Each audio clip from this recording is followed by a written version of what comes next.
And back here in Taiwan, there are real concerns that mainland China may want to reunify, and this will fall under communist control.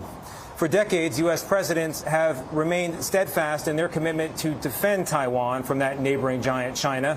But there's concern that President Trump could change that, with consequences felt around the world. For China's President Xi Jinping, no issue is more critical than Taiwan.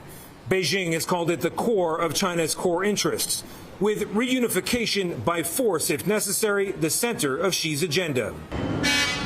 It's also critical for America's economy. Taiwan produces more than 90% of the world's most advanced semiconductors, crucial for AI and defense, making Taiwan ground zero for a global supply chain. There's a tremendous amount at stake in this relationship, and I don't think it's an exaggeration. But China has seen Taiwan as a renegade province since 1949, when the nationalists lost the Chinese Civil War to the communists and fled the mainland.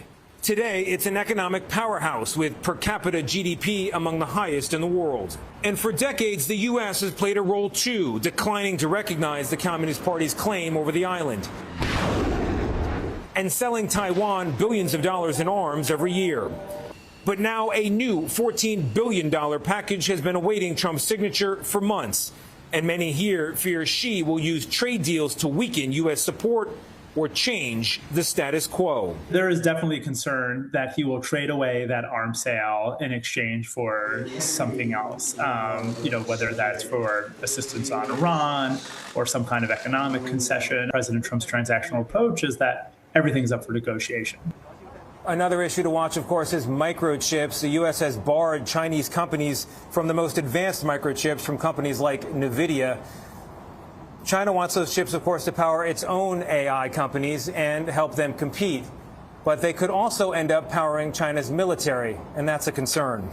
Let's bring in CBS News foreign correspondent Anna Coren, who has lived in this region for 20 years. Anna, thank you very much for joining us tonight. You were in Taiwan just a few weeks ago. You spoke to a deputy foreign minister about concerns regarding the Chinese mainland. What's on their mind? Look, publicly, Tony, they said America has our back. Privately, there are deep concerns that its most dependable ally could sell it out for a grand bargain with China. And really what has prompted these fears is President Trump's recent comments that he is willing to discuss U.S. arms sales to Taiwan with President Xi. This is unprecedented. And since the late 1970s, Tony, the U.S. has sold more than $50 billion worth of arms to the Taiwanese for their national defense. So, Anna, on the issue of Taiwan, what does President Xi want from President Donald Trump?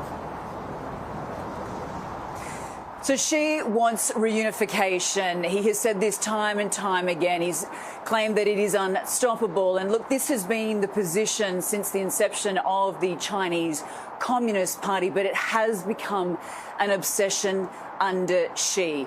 He wants the U.S. to stop selling arms, to change its posture, and to reduce its support of Taiwan, Tony. Anna, thank you very much.